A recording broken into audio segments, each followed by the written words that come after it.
Ny lohahevitra ny ten'Andriamanitra izay tondran'Andriamanitra antsika androany dia ny hoe mazotoa fa aza malaina. Ndao rivaka itsika avy hatrany aloha ny ten'Andriamanitra ao amin'ny Romanina izany. Romanina 12 andiny faraika amby folo.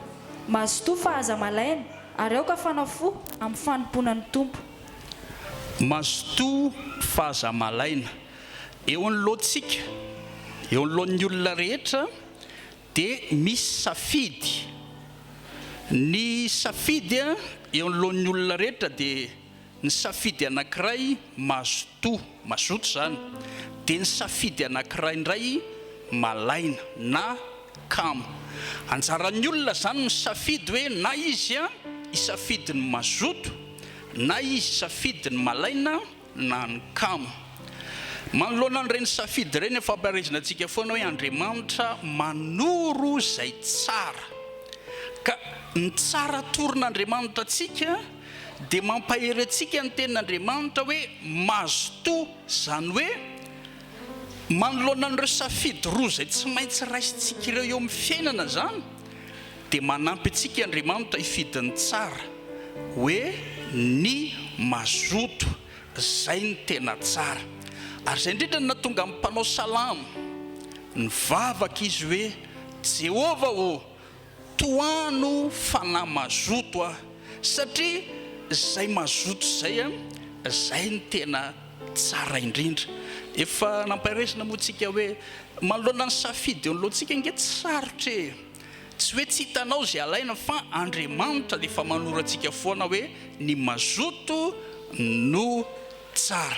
Andao ary hojerevantsika aloha hoe ahoana ka izany hoe olona mazoto izany, na hoe ahoana ny ahafantarana na inona ny zavatra hita eo amin'ny olona anankiray izay mazoto. Ndao jerentsika ny vitsika ao amin'ny ohabolana. Ohabolana 9 andiny 1 ka hatramin'ny 9. Mandehanany amin'ny vitsika ry ilay malaina, dia nio ny fanaony ka mba endre.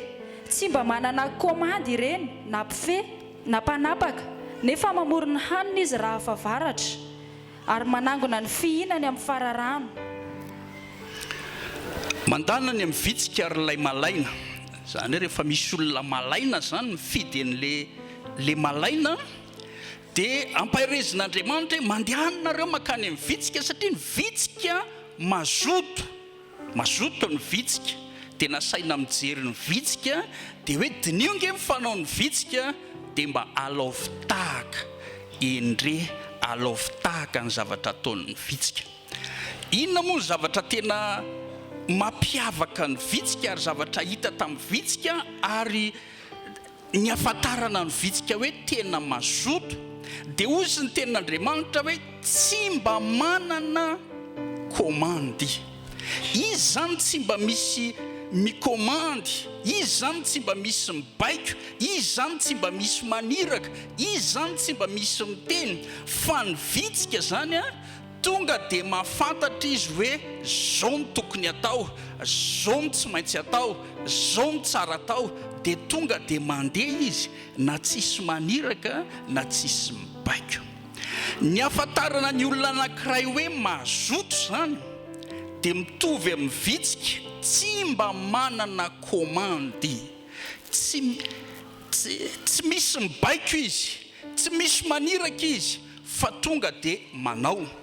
Ho antsika ray aman-dreny zany ao an-trano ao zany dia izao, afaka manao testa kely ianao amin'ireo zanakao ireo. Dia izao, le zanakao irahana foana vao manao zavatra iny ary tsy manao zavatra raha tsy irahana kamo in'izay na malaina in'izay. Fa le zanakao hoe tsy irahana izy, tsy misy mikomandy azy, tsy misy mibaiko azy, fa tonga dia manao izy, tonga dia mandeha izy, zay zay zay no antsoina hoe mazoto zay za zay. Ao anatin'izay le zoto, ny safidy n'ilay zoto izy zay. Ny olona mazoto zany a tsy miandro baikona, tsy miandro tenenina, tsy miandro irana, fa ny olona mazoto tonga dia manao zay tokony atao, manatanteraka zay tokony tanterahana, manefa zay tokony efaina. Zay ny olona mazoto, tahaka ny vitsika hoe tokony atao mamory hanina dia manao izy, tsy misy mibaiko azy, tsy misy mikomandy azy, fa tsy mahafantatra hoe tokony atao dia manao izy. Ao amin'ny Genesis 4:20 ao dia misy vehivavy anankiray antsoina hoe Rebeka. Nisy fotoana i Abrahama nitenin'ny mpanompony hoe mandehana ianao angalao vady Isaka zanako any amin'ny tanindrazako. Dia lasa le mpanompony Abrahama niaraka amin'ny rameva 10, miaraka amin'ny zavatsoa zany rameva 10. Dia rehefa tonga teo patsakana io lehilahy io, dia fotoana fatsakan'ny zazavavy tao tanàna rano. Rebeka dia mazoto, tao anatin'ny zoto, fantany hoe tokony hatsaka rano. Tsy naniraka azy ny ray aman-dreniny, fa lasa niraisiny siny. Dia lasa izy nandeha nidina tany am-patsakana, nidina izy. Dia rehefa niakatra avy any am-patsakana avany Rebeka, dia ozy izy lay raha lehilahy mpanompony Abrahama zany, ora zazavavy eo, mba omeo kely rano avy amin'iny sininao iny any mba hosotroko. Dia zao ny tonga dia navaliny Rebeka, misotro tompoko lahy.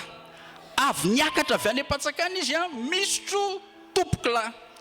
Raha ohatra mantsy Rebeka ndrahana, raha ozy ny ray aman-dreny, o Rebeka mandana ho amatsaka, nendry mamako mandehana ho amatsaka fa tsisy rano mihitsy eo na dia zao, nendry mamako.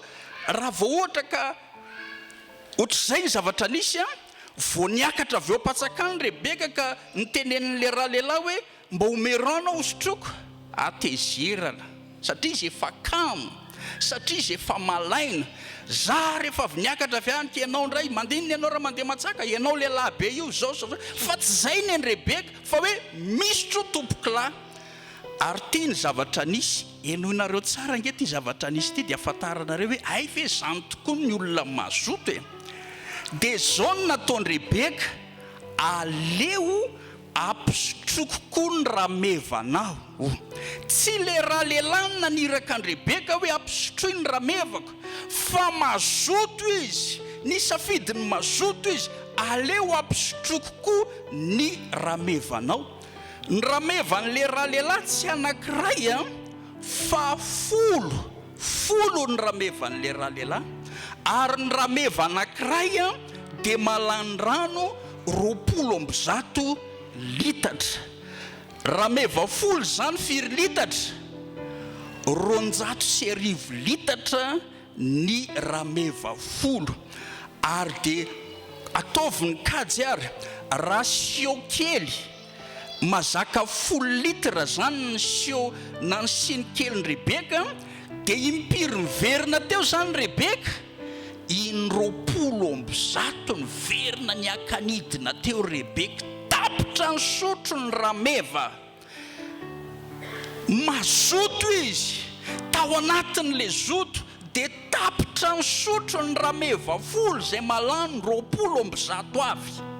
Tapitra ny sotro ny rameva. Tsy nisy mibaiko any Rebeka, fa satria tao anatin'ilay mazoto, satria nanana toetra mazoto izy, satria Rebeka dia mazoto, tsy raha lehilahy ihany ny meny rano hosotrony, fa ny rameva. Raha malaina izy zao dia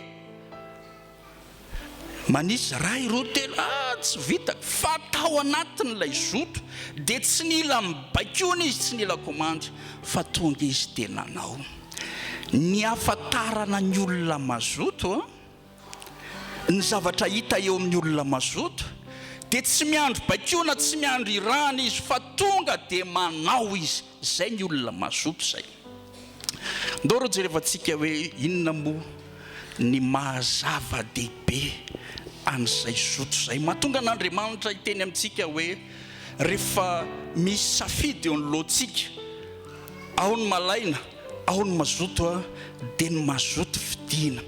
Andriamanitra mantsy dia fitiavana tiantsika izy, dia manoro antsika foana izy zay tsara, zay mahasoa antsika, zay mahatsara antsika, zay foana no atorony antsika.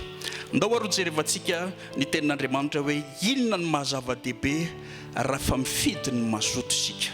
Ohabolana toko 7 andininy 4. Ny fanahin'ny kamo maniry fa tsy mba mahazo, fa ny fanahin'ny mazoto ho ataveziny. Ny fanahin'ny kamo, raha misy zany mifidy ny kamo, satria malalaka tsika inge misafidy tsika. Raha ohatra tsika zany misafidy ny kamo, raha misy olona zany misafidy ny kamo dia tsy mba mahazo izy, tsy mahazo izy, tsy misy neneny nahazony. Fa raha ohatra indray tsika misafidy ny azoto, dia hoy ny tenin'Andriamanitra hoe ny fanahin'ny mazoto ho atavezina. Zany hoe ilay ho atavezina dia midika fitombona. Rehefa mazoto zany ny mazava-dehibe azy dia misy ny fitombona. Ny olona matavy dia mitombo. Rehefa ao anatintsika zany ny zoto, rehefa misafidy ny azoto tsika dia misy ny fitombona eo amin'ny fiainantsika. Fitombona aloha azo antoka mihitsy eo amin'ny aranofo. Isy fitombona nge rehefa mazoto tsika, hitombo ny aranofontsika rehefa mazoto tsika. Rebeka ne tao ambadika ilay fahazotolo zay, tsy zavatra tsy neritreretin'ny Rebeka mihitsy, tsy tao an-tsain'ny Rebeka fa nazoto izy. Rehefa hitany rahalehilahy zay dia nasiany aba volamena ny tanany sy kavina ny orony. Tsy napozy, tsy neritreretiny rehefa tapitra ny sotro ny rameva dia natsondra lehilahy izy, zana-jovo moa ianao. Dia napetany tamin'ny tanany ny peratra volamena sy ny kavina orona. Ny fanahin'ny mazoto atavezina. Dia ohatra zany koa ny ara-panahy, tsy ny aranofo ihany fa na ny ara-panahy. Rehefa mazoto tsika dia mitombo ny ara-panahintsika. Rehefa mazoto tsika dia mandroso ny ara-panahintsika. Rehefa mazoto tsika dia zao mahatonga ny ara-panahintsika mahery zany. Zay ny mazava-dehibe ny mazoto, mitondra fitombona eo amin'ny ara-panahy, ary tsy eo amin'ny ara-panahy ihany fa eny fa eo amin'ny aranofo ary. Ndao jereva koa ny mazava-dehibe faharoa ny mazoto. Ohabolana toko 7 andininy 4. Ho tonga malahelo ny miravoravo tanana amin'ny asany, fa mampanakarena ny tanany mazoto. Ho tonga malahelo, raha ohatra indray zany tsika mifidy ny kamo miravoravo tanana dia ho tonga malahelo. Misy mpanompon'Andriamanitra zay avy any Afrika izy, dia zao ny zavatra nambarany. Na izaho raha tena nieritreritra n'izany mihitsy, ary izy tokoa tena ara-baiboly mihitsy. Ny mahatonga antsika Afrikanina mahantra ozy izy dia kamontsika. Ary dia mamperitreritra tokoa hoe sao dia mba zay tokoa ary ny mahatonga an'ity Madagasikara ity mahantra. Kamo malagasy, kamo miasa ny malagasy, mifidy ny akamona ny malagasy. Eny fa na miasa raha ny malagasy dia mbola kamo ihany. Raha misy dosie ataonao any amin'ireny mpiasam-panjakana ndraiky, enim-bolana, 7 volana, 8 volana vao vita. Inona mahatonga an'izany? Satria kamo izy, kamo malagasy. Dia baiboly dia milaza fa rehefa kamontsika dia tonga mifantrana. Mifantrana ane ka vokatry ny akamona. Ny fantrana dia profony ny akamona. Ka rehefa kamontsika dia tonga mifantrana. Fa rehefa mazoto kosa tsika dia hoy ny tenin'Andriamanitra hoe mampanakarena ny tanany mazoto. Mampanakarena ny tanany mazoto. Zany hoe rehefa mazoto zany tsika dia misy zavatra azo tsika eo, misy zavatra raisy tsika eo rehefa mazoto tsika. Atomboko hatrany aloha amin'ny aranofo, eny fa hatramin'ny aranofo rehefa mazoto tsika dia mahazo zavatra. Ny Mampanankarena ny Amerikanina ngery havana zay manaraka ny Amerikanina dia zao tena miasa, tena mazoto, tsy mipetrapetraka izy fa miasa mafy. Nareo misioneratsika ireo raha dia misy fotoana izy rehefa miresaka aminay dia ny dada foana ny resahany, ny dadanay tena niasa mafy mihitsy amin'ny famelomana anay. Ary dia nahita tokoa ako dadana misionera fa amin'ny ray maraina, amin'ny roa maraina, isanandro io dadana misionera io dia mifo mandeha miasa.